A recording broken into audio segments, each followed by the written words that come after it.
Tin, tin, tin, tin, tin, tin, tin.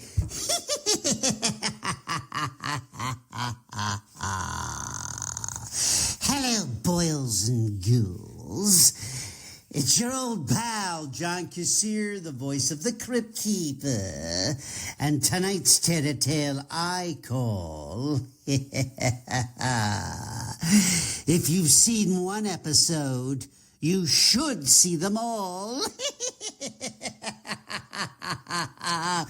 And you should, kiddies, because tonight my good fiends Jamie and Nelson will be talking everything Tales from the Crypt, from episode to episode, from season to season, from Scream to Scream.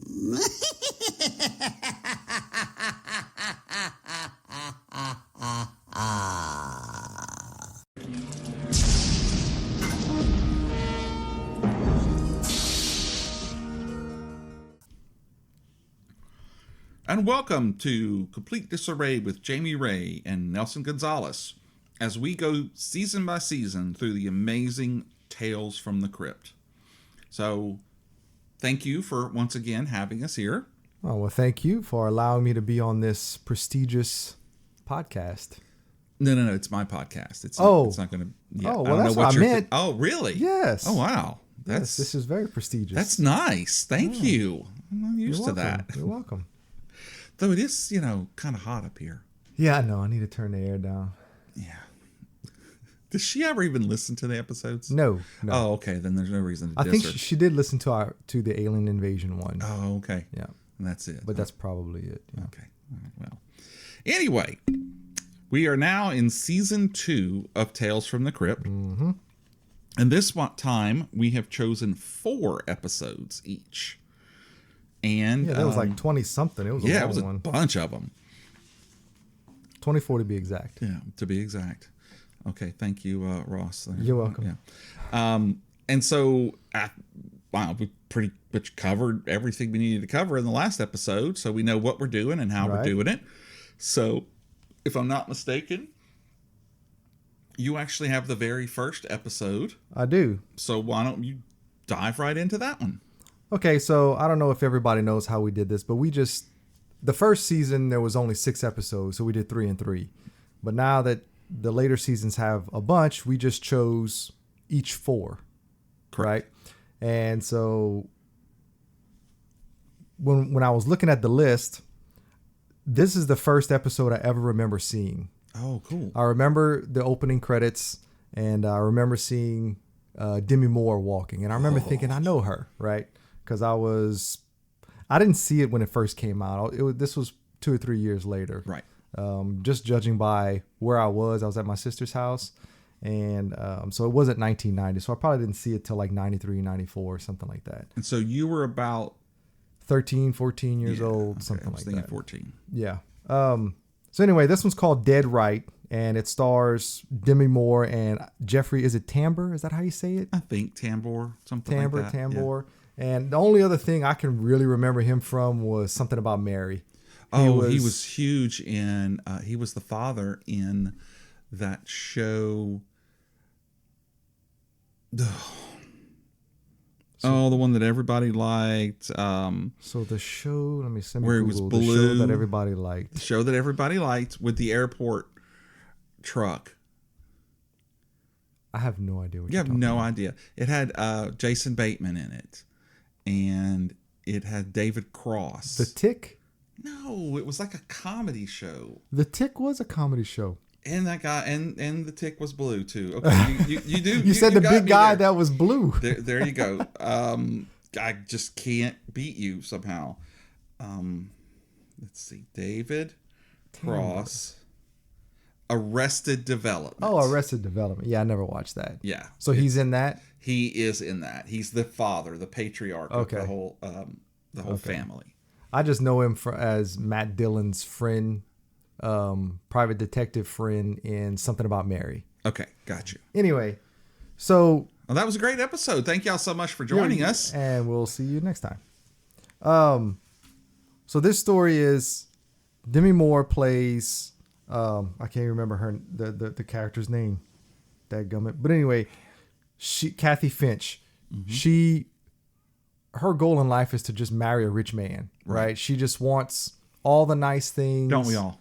You know, this is kind of similar to the Leah Thompson episode, if I think about it now. She wants all the nice things and blah, blah, blah, all this good stuff. So she goes to a fortune teller. So you have a kind, is what you're telling me. Was that? Yes, I have a type. There you go. She goes to a fortune teller, and the fortune teller, she's very skeptical, of course, Demi Moore is, but she tells her, oh, yeah, you're going to marry a man. You're going to have a new job by the end of today. You're going to marry a man, and he's going to inherit a fortune. Ooh. Right? And then, yes. And then shortly after inheriting this fortune, he's going to die a violent death. Okay. So, of course, she gets excited because she's like, okay, it doesn't matter who the guy is. I can marry him. He's going to die. He's going to inherit the fortune. Then I'm going to get the money, right? There you go. Gotcha. Okay.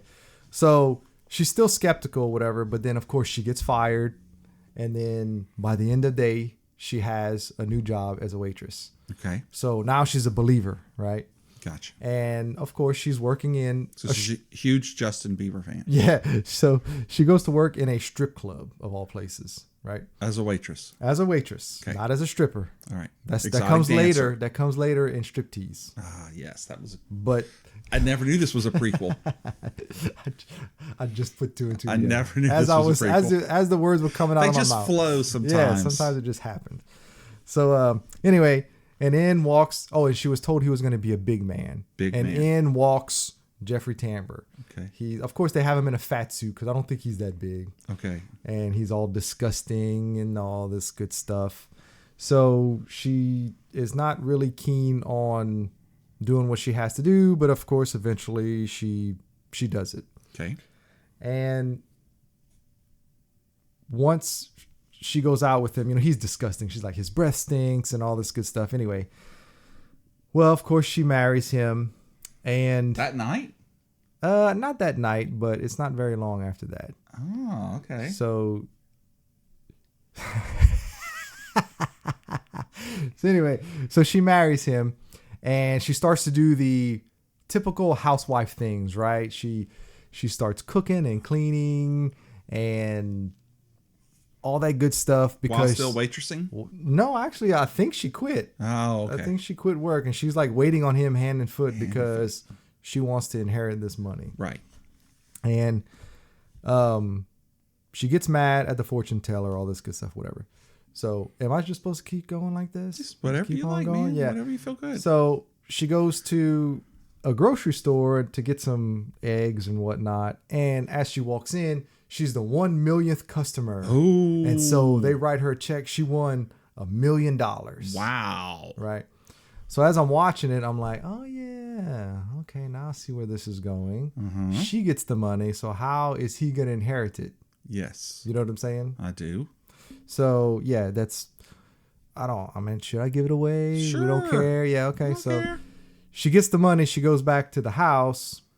And she's like, you fat slob, I don't need you anymore. Look, I have all this money and blah, blah, blah. So she's breaking up with him, right? Because she has money.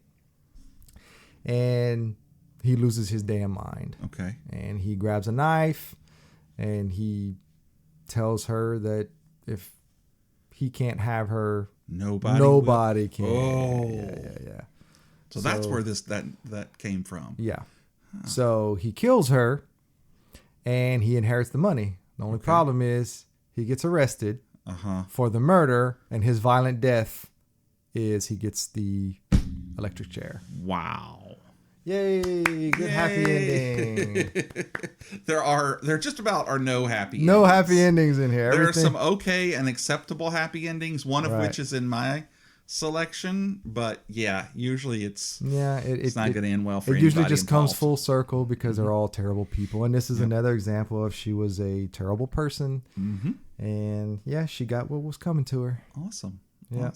So I enjoyed that one. That's a good one. Well, good. Do you have any behind the scenes or anything you want to add?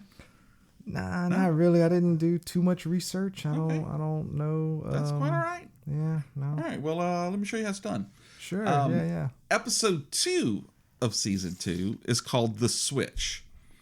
And this one actually was directed by the Terminator himself, Arnold Schwarzenegger.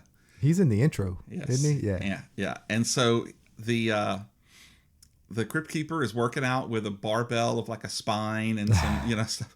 And so Arnold shows up and says he's going to pump you up type deal, the funny stuff. So anyway, and it's interesting that this is the one that he directed because it's based upon the body.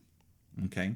So you've got this old man, Carlton Webster, who is in love with Linda Kelly Preston, the late, great Kelly Preston. I had such a crush on Kelly Preston. Yeah, she was, And he does not tell her about all of his money because he's like a multi-millionaire. Okay. But she keeps telling him, I can't marry you because I look at you and you're just old and we can't ever get past that. So he goes to a plastic surgeon who basically tells him, I can take a few years off your life, maybe 5, maybe even 20. It just tells him just 5. And he said, that's enough. I need a lot more. So he says, I can send you to somebody, but it'll cost you. And he's not really FDA approved. Yeah.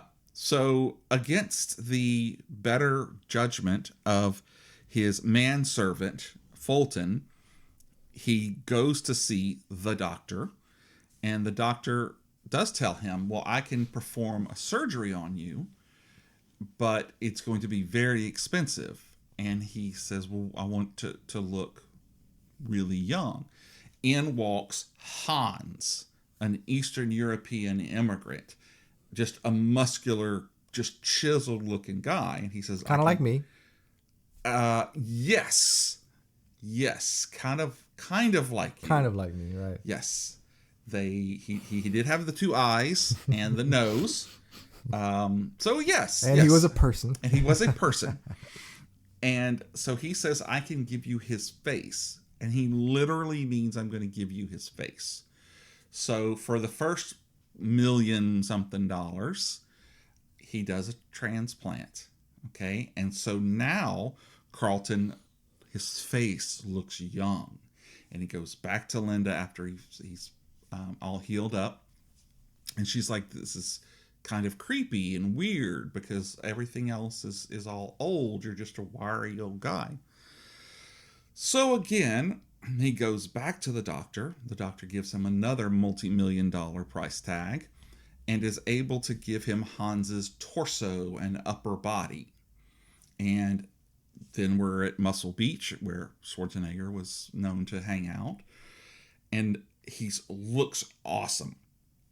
He's got some long yoga pants on, but he's working out and he's, she's all impressed and they go for a swim and he takes the pants off and it's these 2 little. And then there's my legs. Yes. So there's your legs. So yeah, I knew you were coming in at some point. I wasn't quite sure.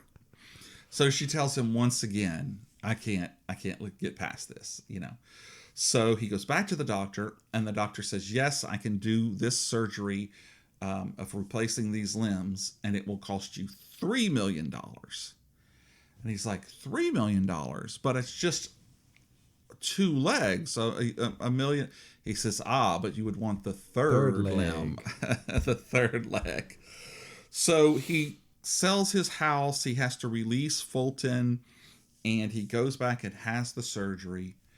And now he's a strapping young man. He drives his car that he still has there and goes to see her, and she's gone. He can't find her anywhere. So he ends up getting the landlord to tell him where she is, and she's in an uptown apartment. And he goes and breaks in and look, I'm exactly what you wanted. Now won't you marry me?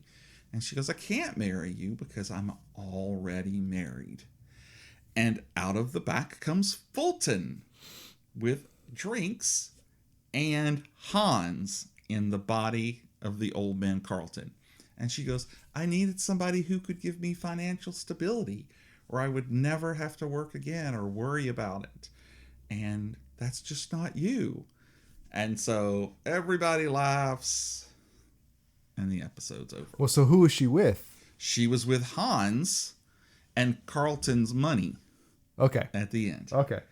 Yeah. So anyway, so William Hickey plays Carlton, and he is one of these character actors that you would recognize, but mostly you would recognize him by his voice, as he played Dr. Finkelstein on the Nightmare Before Christmas.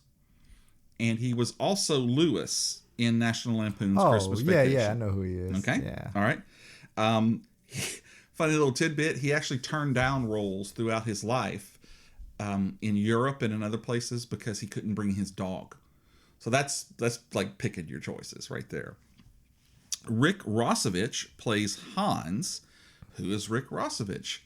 Well, you may remember him as being the boyfriend of Ginger Ventura, who was Sarah Connor's roommate in The Terminator. Oh, Slider? Yeah, Slider from Top Gun. He's the one that the Terminator kicks his butt. He's also had roles in Roxanne, Spellbinder, Navy SEALs, and he was Dr. John Tattaglier in the first season of ER. Then Kelly Preston, who was actually named Kelly Kalamaluaha Smith, as she was born in Hawaii, and her middle name means like Garden of Lotuses or something. I did not know that. Never knew that. Okay.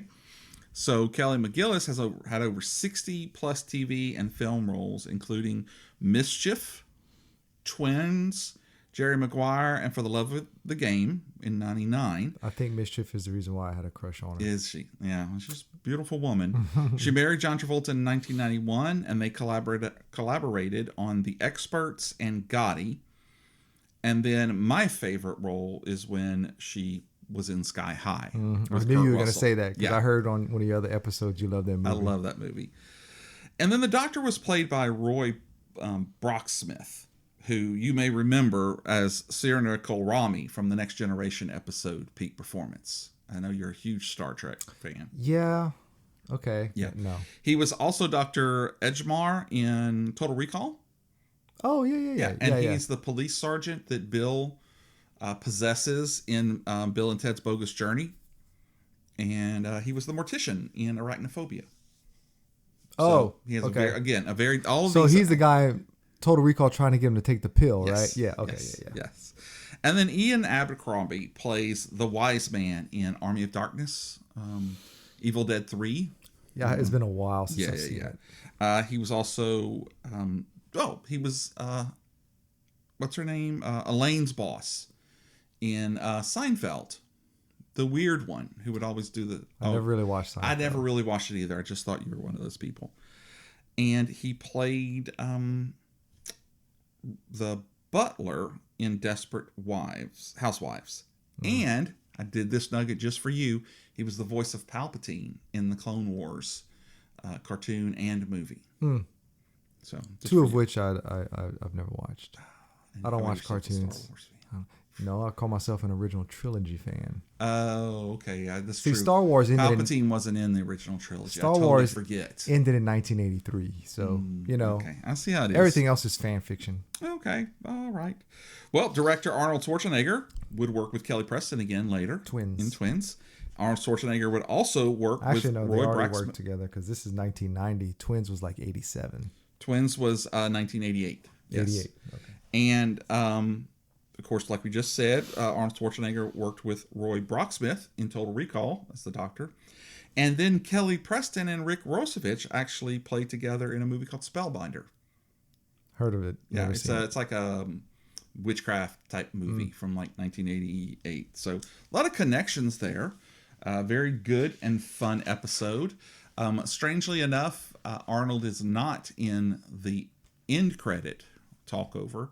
He was only in the beginning of it. Only in the beginning. Yeah. So anyway, all right. Well, let's bounce it back to you for your next episode. So this episode is fun. There's not a whole lot to talk about as far as story because it's very, very simple. It's very basic. Okay. So this one is called Cutting Cards with Lance Henriksen and Kevin Teague. Is that how you say it? Yeah. What number is it? It's episode 3. Okay, 3. Yep. Okay, so of course we know Lance Henriksen. Lance Henriksen and Kevin Teague, whom is Roadhouse. Yes. Yes. Okay. He's the owner of Roadhouse. He's the internal affairs guy in the 48 Hours movies. That's where I really know him from, because him and Nick Nolte didn't like each other, you know. Yeah. But anyway, they are 2, I guess, professional gamblers or professional card players, and they hate each other, and they're always arguing over who's the best. Okay. You know, it's kind of like a. You ever saw The Prestige? I have not, but I do know what it's about. Hey, Mr. For those of you who can't see, I'm giving him a stupid look. Anyway. How do I tell this one different from the others? It's just let's do a hand signal, okay? Oh my God, that is Christopher Nolan's best movie. Okay. It's not The Dark Knight. No. It's The Prestige. I thought it was Tenet. So no. I've heard it's amazing. The Prestige, which I have, and you may leave here with. Okay. Anyway, where was I? I lost my train of thought. Oh yeah, cutting cards. So they're rival gamblers. Anyway, so of course they meet each other in this bar or whatever, and Kevin Teague is in the back playing cards. Lance Henriksen walks in, sees him. Lance Henriksen is like a cowboy, right? And Kevin Teague is just a normal guy in a suit. And they start yakking at each other. Hey, you suck. I'm the best. No, I'm the best. You know, that kind of crap. And only in the Lance Henriksen way, you know, with his voice. So they decide they're going to, once and for all, put an end to it. They're going to play a game, which you assume is going to be cards. And then the loser has to leave town and never show his face again. Okay, right? Down with that. Right. Whoever, this is it. We're going to settle it. You got to go. So they start with Russian roulette. Ooh. Yeah, not a fun game. And they go out to Kevin Teague's vehicle because he has a .44 Magnum. Okay, so you know that's gonna do the work. Right. Right. Lance Henriksen shakes out the rounds and he puts just one in there. And anyway, they start playing Russian roulette. Plack. You chicken shit. Right. Yeah. Plack, plack. Anyway. And. Oh, don't worry about that. They. This is not FaveFive. Okay. All right. And they go 6 rounds and the gun never goes off. Right. So the whole time you're watching it, you're like waiting for that. And it never goes off. Click, click, click. So then they start arguing over, you knew it was a dud. No, I didn't know. Anyway. So then they decide after that, they're going to start playing, they call it chop poker. Okay. And if you've seen, I think it's the first episode. It's one of the episodes. Fraggle Rock? No, it's one of these. It's one of the Tales from the Crypt. Is it the beginning of this one? No. It's on a different one, but it's also at the beginning of Bordello of Blood. Oh, yeah. Okay. He plays it with the cleaver. With the cleaver, it's chop poker. Whoever loses gets a finger chopped off. Yeah. And so they start playing that. And then they start cutting each other's fingers off. Kevin's scream. Yes, the first he loses the first one, right? Oh, yeah. He's the first one. He's the first 2. Oh. So, and then third round, it's Lance Henriksen gets his finger cut off. And then it just no pun intended, it just cuts away. And then at the end, and it cuts away because at this point, the episode's been going on for a while. They spend a lot of time on the Russian roulette. Yeah. Because because they're only, 20-something minutes or whatever, you know.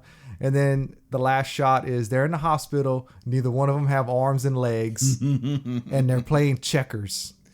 Still yelling at each other. And that's just how it ends. So like I said, it's a very basic, simple episode, simple premise, but it's a lot of fun. I really like it. That's cool. That's very cool. And they're both great. Yeah. All right.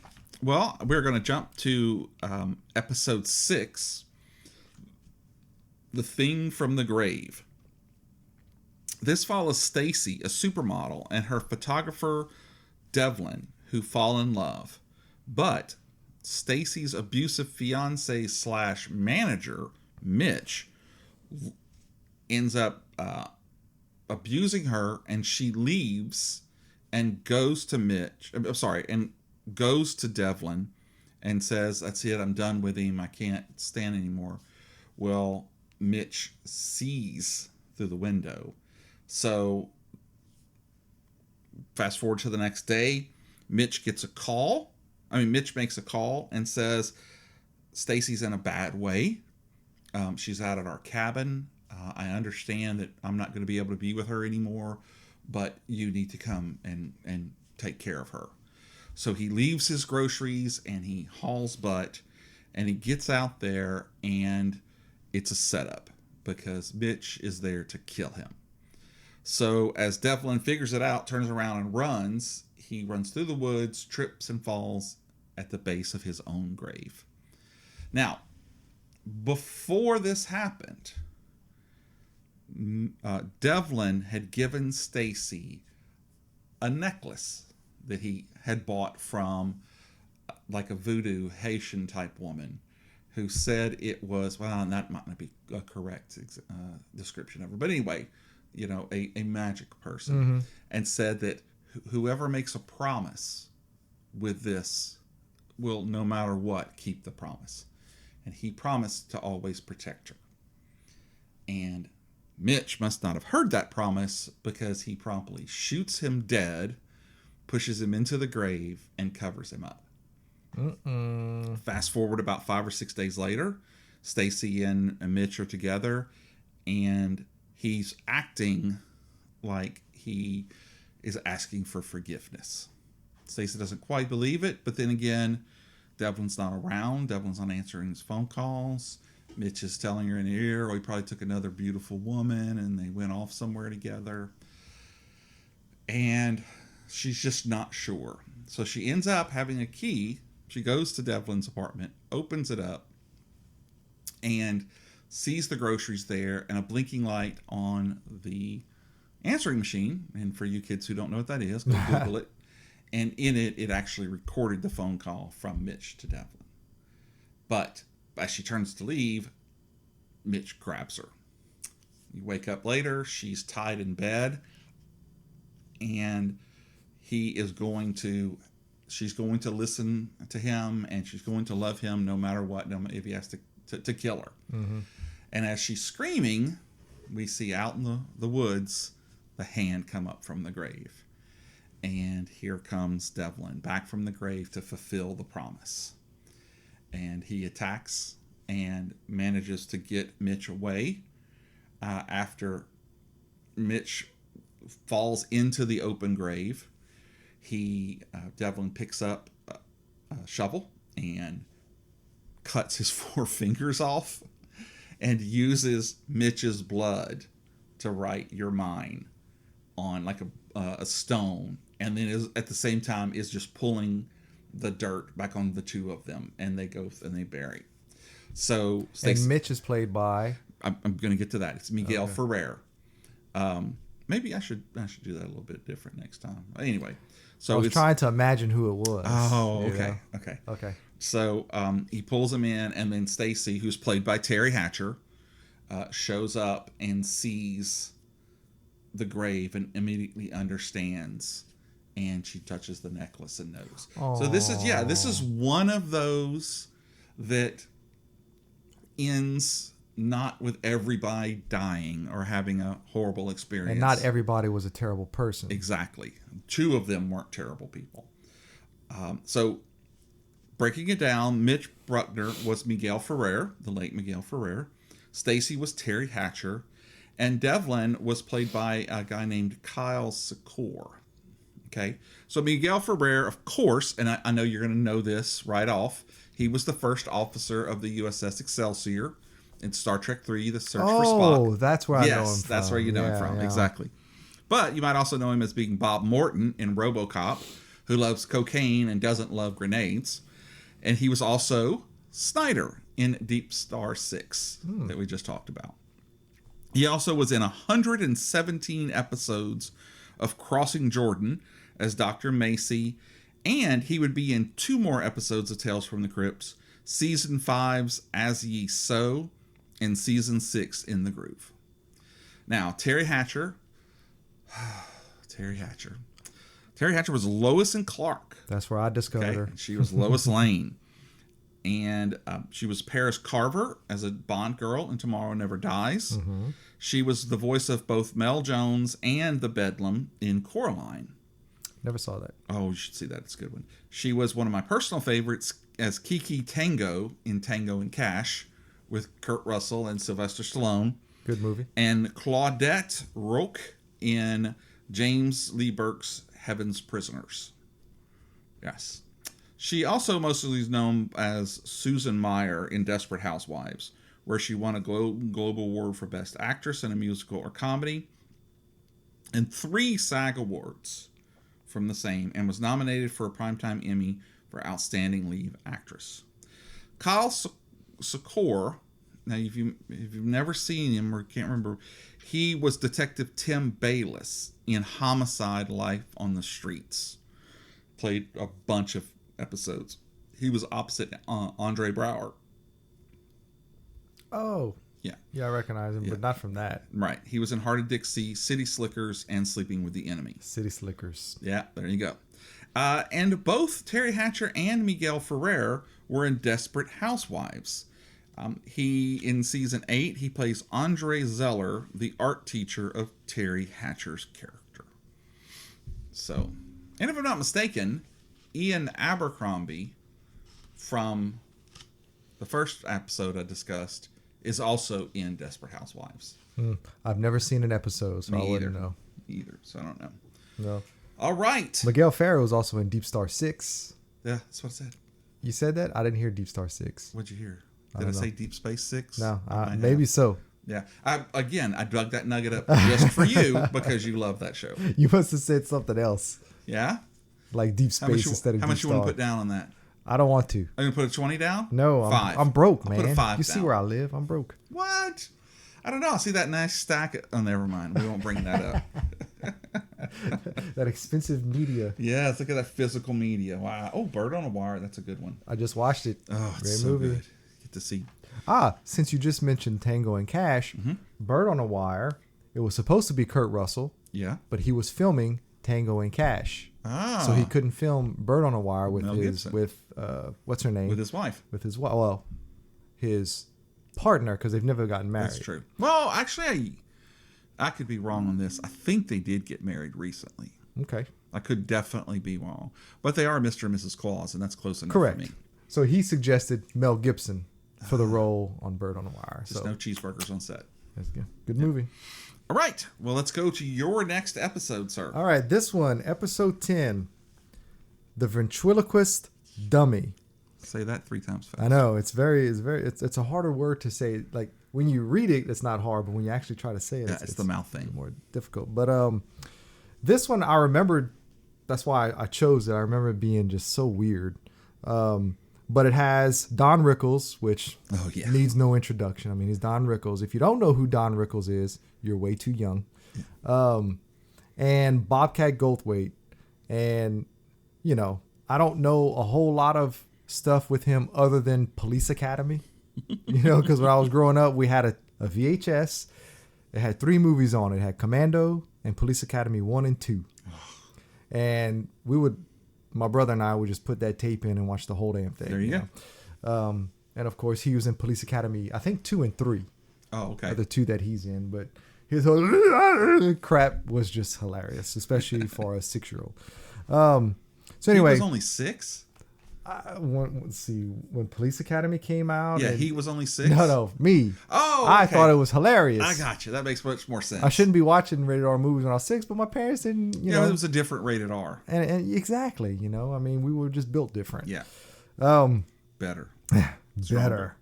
So Don Rickles is this world famous ventriloquist, and Bobcat Goldthwait. The show starts off.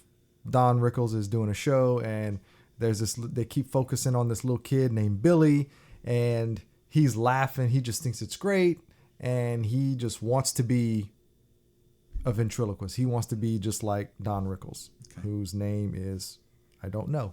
because That's a strange name. I obviously didn't do my research properly. I didn't write down the character's name. Hey, it's no problem. No problem. There's a reason why it's called Complete Disarray. So anyway, he wants to be just like him. Glad it's not an episode of Tales from the Dark Side. So, What? I've seen the movie many times, but I cannot remember the series. Oh, really? Yeah. Oh, Anyway. Great episodes. So, after the show, Don Rickles meets this girl or whatever, and it doesn't go as planned, and the place burns down. What? Yeah, and anyway, so Don Rickles, of course, retires because the girl died and all this good stuff, and you just kind of, I guess, assume that he can't live with himself, whatever. So fast forward, it's 15 years later, and it's Bobcat as a grown man, and he's holding a dummy, right? Okay. So he shows up at Don Rickles' house, and he's just a crotchety old man. He doesn't. Right. He retired. He's got his injury on his hand. Like a burn? He's got a burn. Well, it's covered. So his hand is covered, so you can't see what it is. His dummy's name was Morty, and Morty was up on the shelf, and he retired him, whatever. Gotcha. So how's Morty's hand? Yeah. Bobcat begs him. He's like, look, I'm doing a show tonight, and I'd really like you to come and watch me and give me some tips, whatever, that kind of thing. So finally, he agrees. He's like, okay, kid, I might show up. So Bobcat is up there that night doing his thing, and he's god-awful. He's not funny. He's sweating. He's nervous. The crowd is booing him and all this good stuff. And Don Rickles just kind of puts his head down and goes to the bar. Sustenance. Yeah. So anyway, Bobcat goes meet him, and he's like, man, I was terrible, huh? And he's like, yeah, you were terrible. That type of thing. You have no material and blah, blah, blah. So Bobcat walks away, and then you see Don Rickles sees this pretty girl, and then all of a sudden just something doesn't look right. He just kind of changes. And then he goes up to the girl, and he's like, so you want to get some drinks? It's just a complete different. Okay, like a split personality. Yeah, almost. It's like, okay, what's going on here? He's not acting the same. All of a sudden, he's like a smooth talker picking up chicks. Right. And, of course, that girl the next morning is found dead in a vehicle. Ooh. So, and Bobcat, was there, sees the dead girl, whatever. So all of a sudden he's starting to put two and two together. Like, hey, there's two deaths of two girls. And it's got to be him. Right. So he goes to his house and he confronts him. And they start fighting physically and all this good stuff. And then he pulls out,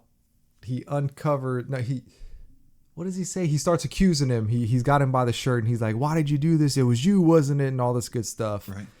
And he says, no, it wasn't me. It was Morty. And he pulls off this cover on his hand, and it's his twin brother. It's his twin brother. It's his twin brother is on his hand. Like, they never separated at birth. So that's why he was such a good ventriloquist, because Morty would do his own thing or whatever. Okay. So he would take over, basically. So he had a thing for pretty girls and all this good stuff, and he would make Don Rickles be a smooth talker, pick up the girls, but then Morty would take over, and then he would kill the girls. Oh. So what he had done for the last 15 years, he was doping him up. He was taking like morphine and feeding Morty morphine to keep him at bay, and just kind of living like a hermit or whatever. And they end up in this long fight. And Don Rickles decides to take matters into his own hands and takes a cleaver and he cuts Morty. Own hand? Yeah, he cuts Morty off of from his hand, but then it doesn't kill him. Morty starts running around like crawling. It's so it's wild. Yeah, it's gross and it's funny at the same time. And anyway, Don Rickles dies, but then Bobcat says, "Wait a minute," and they make a deal. Okay. That they're gonna do the act together. Mm-hmm. And he's like, you be the dummy or whatever, and he'll get all the fame for all this good stuff. So they're doing that at the end. You know, he's got his dummy and everybody's laughing, whatever. But then he sees a pretty girl and he starts, you know, talking to the pretty girl, and Bobcat's like, what are you doing? Stop. And anyway, because he starts trying to stop him, Marty gets mad and then starts to infuse his body to Bobcat's hand. Oh, wow. And he's screaming, ah! And then that's how the episode ends. That's awesome. Yeah, it's gross. It's disgusting. Wow. But it's a fun episode. Yeah, it sounds like it. Mm-hmm. Wow. The whole twin thing, you know, that's been done a million times, just in a different way. Yeah. Different way, yeah. Wow. That's interesting. All right. Well, then we jump to episode 12 called Fitting Punishment, which stars Moses Gunn as Uncle Ezra, John Clare as Bobby Thornberry, Teddy Wilson as Clyde, Nick Latour as the Doctor, and Al Fan. Now, should I tell you who all those people were, or tell you about the episode? Just go on. All right. So, Bible thumping funeral home director Ezra Thornberry cuts corners everywhere he can, which, when it comes to his line of work, is pretty dark because he's a funeral director. Right. He constantly belittles his organ player, Clyde, even to the point of slamming the top of the piano and almost crushing his hands. And following a tragic car crash, his nephew shows up on his doorstep with nowhere else to go. At first, he's upset about it, but then he realizes, I could get free work out of this kid. And so he takes him up to the attic and gives him a very small room with one bare bulb and an autopsy table to sleep on. Creepy. The kid is very tall. He's obviously a big basketball fan because he bounces the ball a lot, and he has one pair of Air Jordans. And of course, Ezra is constantly on him to do anything. He cuts corners. He doesn't use embalming fluid. He uses tap water. He tells people it's going to be all made in America, and the wood comes from like China and all of this stuff. Well, one day, Bobby tells him, you need to order an oak casket of this size. And he's not paying attention, and Ezra orders a pine one. And he gets so mad because he's lost money that he takes the crowbar that Bobby was using and starts beating him with it, fracturing his spine and leaving him unable to walk. The doctor shows up, played by Nick Latour, and tells him he's going to be paralyzed for the rest of his life. So now he's mad because now the kid's there and he's costing him money and he can't do any work, and he's got all these prescriptions and everything. So they go back and forth, and then finally Bobby says, well, you know what, maybe I'll just call the sheriff and tell him what you did to me and why this happened. And Uncle Ezra, in the lovely manner that he is, ends up getting him in front of the stairs, throwing his basketball at him, and he falls down the stairs and dies. This was all brought about because Ezra took his Air Jordans and sold them because the kid didn't need shoes anymore. So he's going to use the coffin of pine that he bought by mistake, but the kid can't fit in it. So he takes a circular saw and chops off his like mid shin bone down. You do what you got to do. Do what you got to do. And they go to bury him. And the doctor actually makes a comment of, sure is a tiny casket for such a big, tall boy. After which Clyde comes to him and says, I can't prove it, but I know that you killed that boy, and I'm not staying here anymore. And he leaves. And then there starts to be weird things happening. Lights were being left on where he's a stickler for turning lights off. Water was still dripping when he would turn it off. He thinks it's Clyde come back to him, but as he's checking the stairs, he gets pushed down the stairs And as he is laying at the bottom, unable to move his legs, a series of Air Jordans starts walking down the steps. And followed right behind him is Bobby on his crutches with no feet. Basically, he's come back from the grave to give him his just rewards. Wow. So one thing I do want to say, and I forgot to say at the end of Fitting Punishment, two things.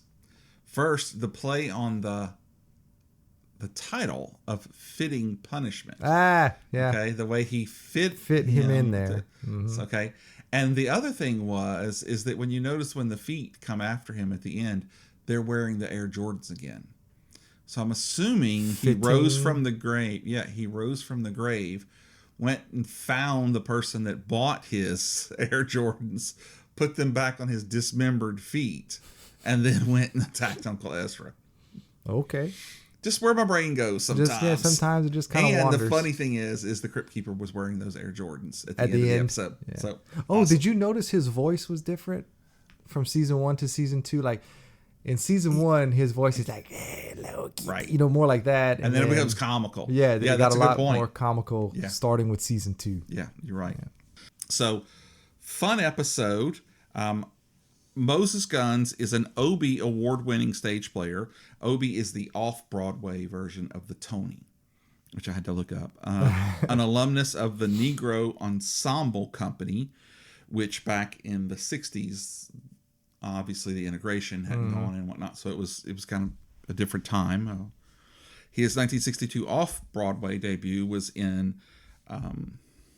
was in 1962, and his Broadway debut afterwards was in A Hand Is on the Gate.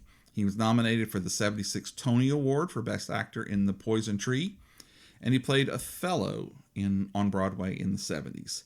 He was Cletus in Rollerball, which you haven't seen, but you're going to. I've seen Rollerball. You have? Okay. Yes, it was just a long time. With James Caan? Yes. It's just a long time ago, yeah. He's Bumpy Jonas in Shaft and Shaft's Big Score, and he played Joe Kagan on The Little House on the Prairie for several years. Then John Clare didn't do much else besides this, the Bobby actor. So there wasn't much about him.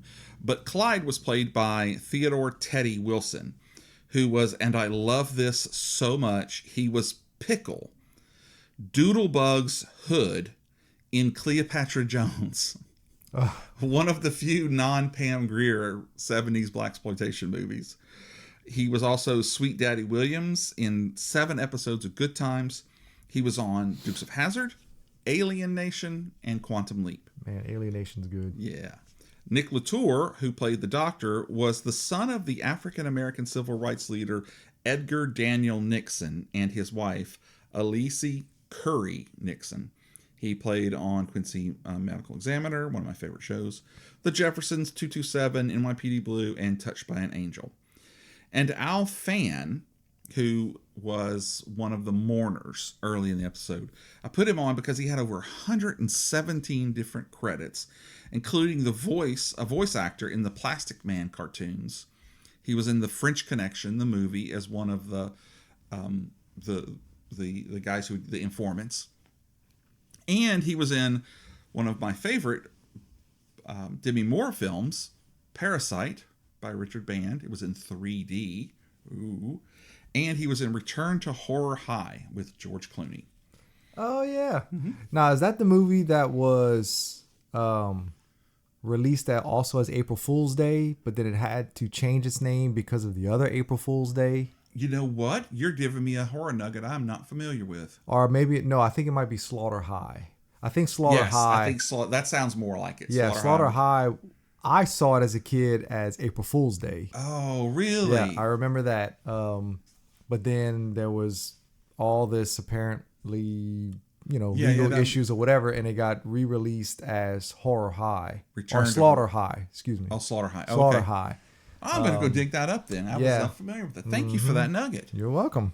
Wow. Because I remember trying to find that movie. I kept looking for April Fool's Day, but I would find the other April Smart Fool's or whatnot. Or not Amy Smart. Well, Thomas Wilson's in it. Oh, okay. From Back to the Future. What's his name? Biff. So great film. I have it. Right. That's the one you always find as April Fool's Day. Right. But Slaughter High, when I first saw it as a kid, was called April Fool's Day. That's awesome. Yeah. So, all right. Now this episode, the only reason I chose it was because all the other good ones were chosen. And this one apparently released on my birthday, 7/31/1990. So I had just turned 10. Just turned 10. The day I turned 10, this episode aired. All right. So that's why I chose it.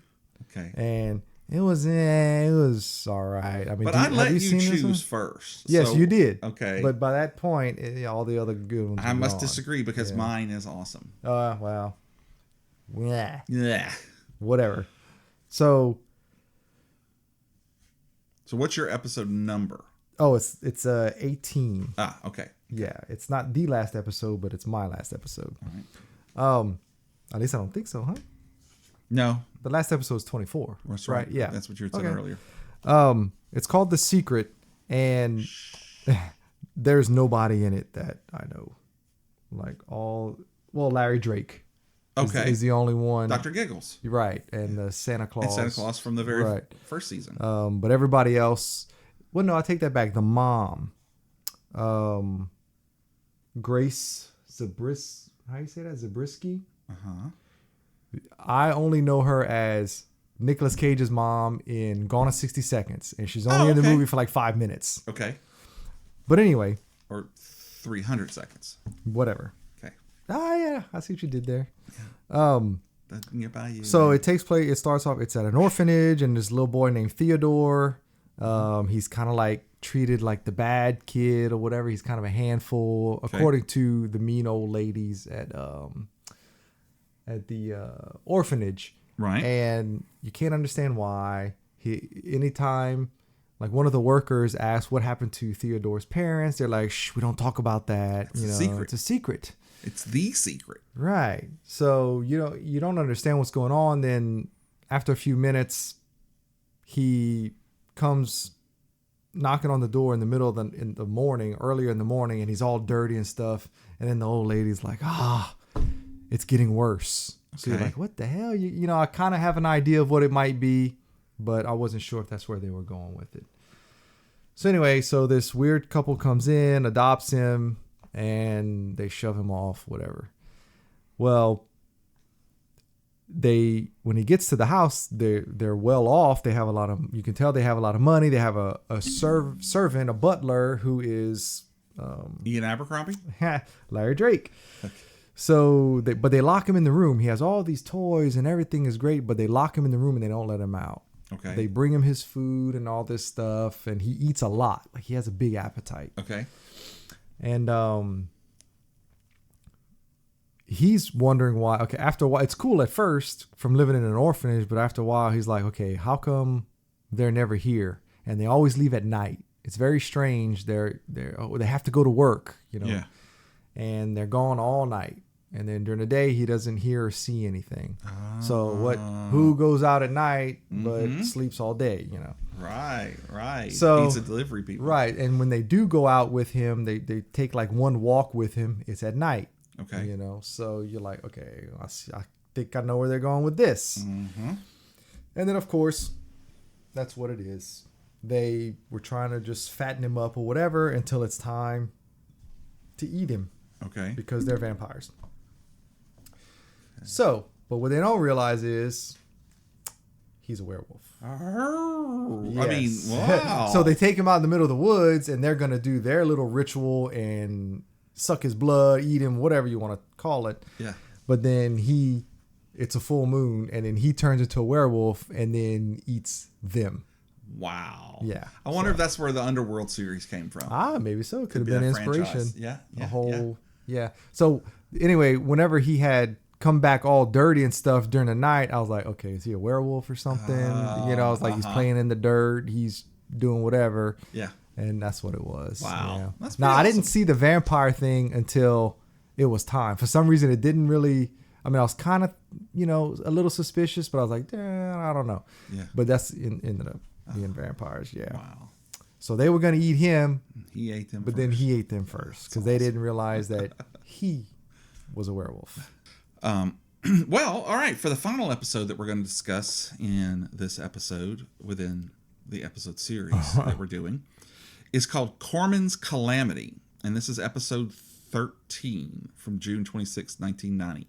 It stars Harry Anderson as Jim Corman, Colleen Camp as Mildred Corman, Cynthia Gibbs as Lorelei Phelps, and there's a couple of other people in it. One of them being Richard Schiff, who plays, I think he was in West Wing or one of those shows. But anyway, so Jim Corman is a cartoonist who works at the Tales from the Crypt comic book. Mm-hmm. Okay? The Crypt Keeper makes a reference about Tales from the Crypt starting out as a magazine at the very beginning. So it kind of goes right into this. And you see Jim working at a table. He's an illustrator. And then Lance Davis as Art Goldstein and Richard Schiff as Lester Middleton. They're kind of like the guys who are running the place. And so they're coming up with these ideas for stuff and giving him crap that he's not writing or drawing fast enough. And as he's trying to figure out how to draw this monster from Pluto, which is a dwarf planet, by the way, not a real planet. Thank you, scientists. His lovely wife, Mildred, shows up, played by Colleen Camp. And she is ranting and raving about what a pathetic guy he is and how he can't give her a child. So he is on these experimental fertility pills, and he complains to her because it makes him have wild, vivid imaginations, and it makes him feel weird, and it just doesn't help with the job, which that kind of didn't connect with me, but we're going to get there, okay? And so after she leaves, he starts drawing, like his hands just start moving on their own, and he draws the cover for this creature. We fast forward to a laundromat later, I'm assuming that night, and he goes into the laundromat, and this very attractive young woman is reading while doing her clothes, and they kind of exchange glances or whatnot, but don't really, say much or do much. He leaves, and then the lights go out, and this guy shows up, and he is trying to attack her. He's going to rape and whatever, and come to find out she's a cop, and she puts the whammy onto him, but he gets the better of her, and as he's about to stab her, out of one of the washing machines comes this horrendous creature that comes up and basically bites his head off. She's able to get away and run out, and when they come back, the body and the head and everything is still there, but the monster's gone. Okay? So the next day, she is walking the beat with her uniform and comes across a newsstand where she sees that comic. So maybe it was a little bit later anyway, but that comic with that creature. And she's like, ah. And then she sees a comic next to it about a story about a dinosaur in a Volkswagen, which someone had called in about that. And then the next one were two dwarfish ghouls, and they're on the cover next to it. So all of these things that have been called into the police are on these comic books. So she figures out that it's Jim Corman, takes the comics, doesn't pay for them. Classic sense. They guys yell, hey, you got to pay for that. So she goes to Corman and is trying to figure out what's happening.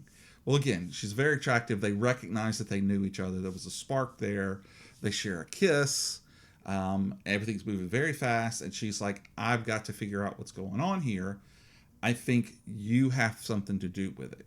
So she asks him to draw something. And he draws this like zombie ghoul thing coming out of a refrigerator. Okay? Jump forward. You got a bunch of kids playing in a warehouse. One of the kids that they don't like, he ends up getting separated from the group. He comes across a refrigerator, tries to open it. The other kids show up and are making fun of him.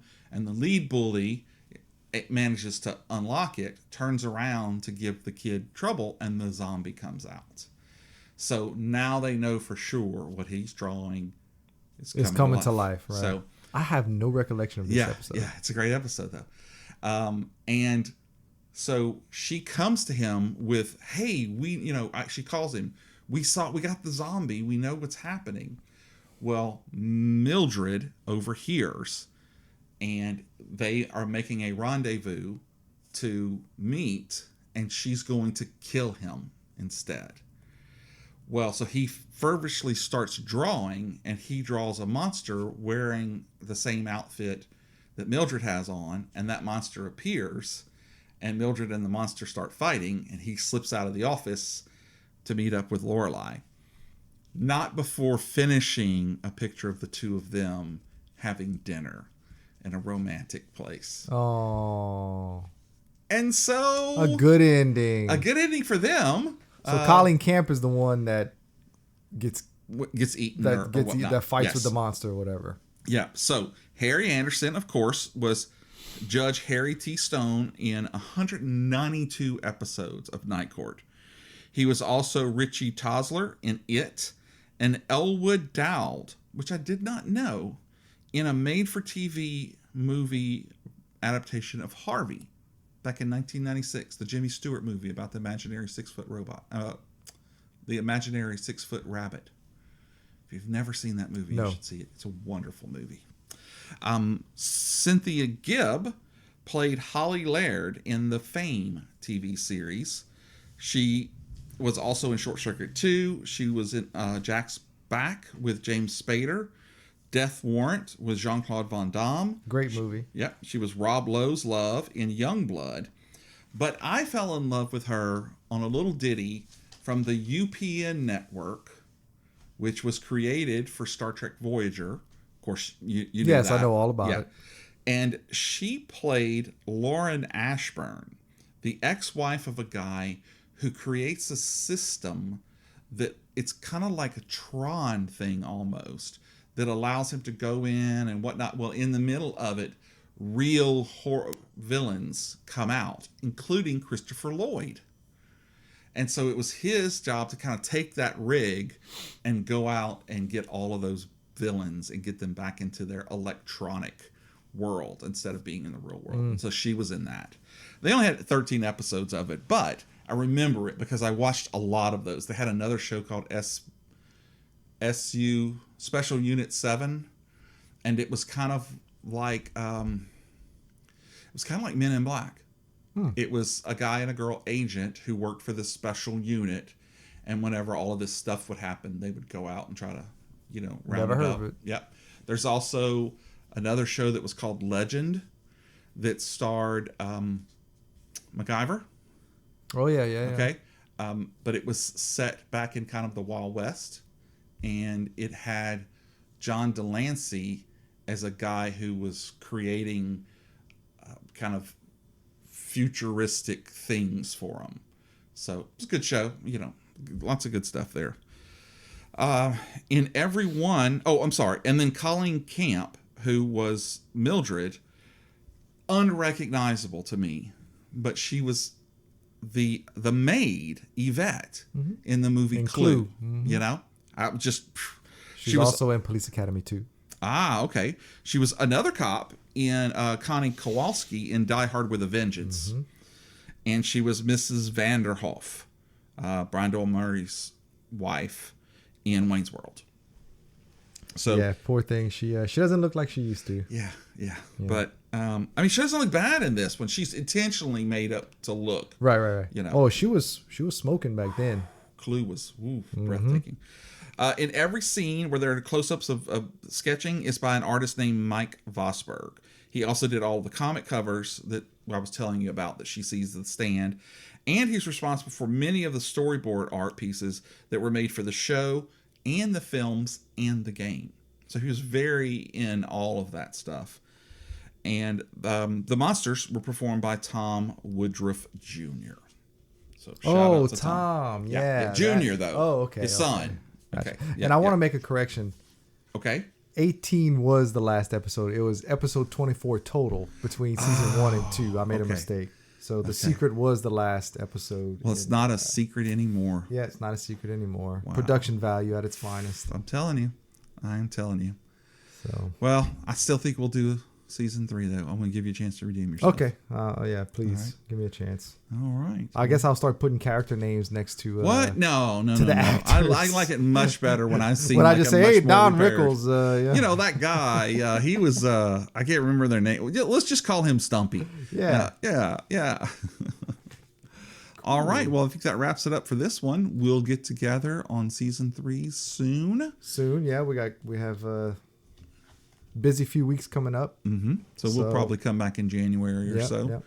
Yep. And we will wait till then. Yeah, sounds good. And so, in the immortal words of the Crypt Keeper, I don't know what he says. it's okay because I was going to insert something here. Yeah. I still like what you did there.